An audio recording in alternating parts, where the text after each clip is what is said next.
I was very excited for my story last season.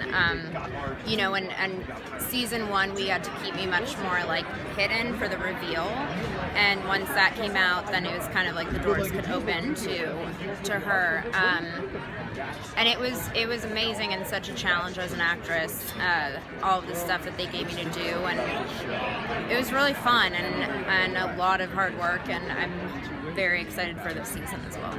Yeah, you received so much critical and audience acclaim, very well deserved, for the episode Successor. So can you talk a little bit about, yeah, it's really spectacular.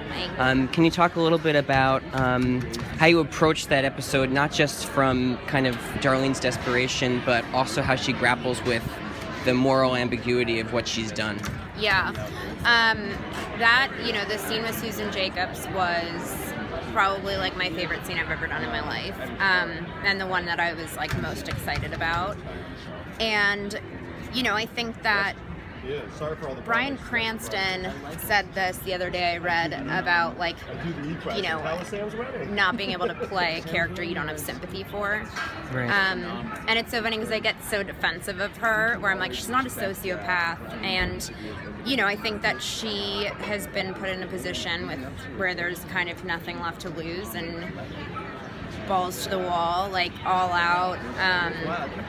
And, you know, I think we've all kind of been there where it's like, if I ever see that person again, I'd kill them. Granted, we don't actually, like, something stops us, but she says the same thing, where she's like, I thought something would stop me. And, you know, I really, when Sam first told me that I'd kill someone, I was like, what? But I think, you know, that she's not like, it wasn't like premeditated murder. I think she went down there knowing that that could be an option, but I had her really be gauging Susan's response to what she says and making that decision in the end. Because, you know, she tells her all this stuff, and instead of Susan, like, answering with any sort of compassion or empathy or remorse, she's like, okay, now what? And I think in that moment is when she, like, makes that decision. And, you know, I really have started to look at her as just, you know, I just turned 27, but like as a young 20-year-old who has the world on her shoulders and is just trying to figure it out. Right. And finally, the season ends with Darlene in Dom's custody, and Dom supposedly showing her hand at everything that she has on F Society.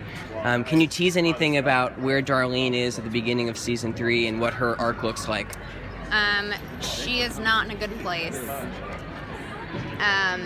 You know, I think that all I can say is, like, if you put yourself in her position where it ends on that, you can only imagine the state of mind that she's in when we come back. Right.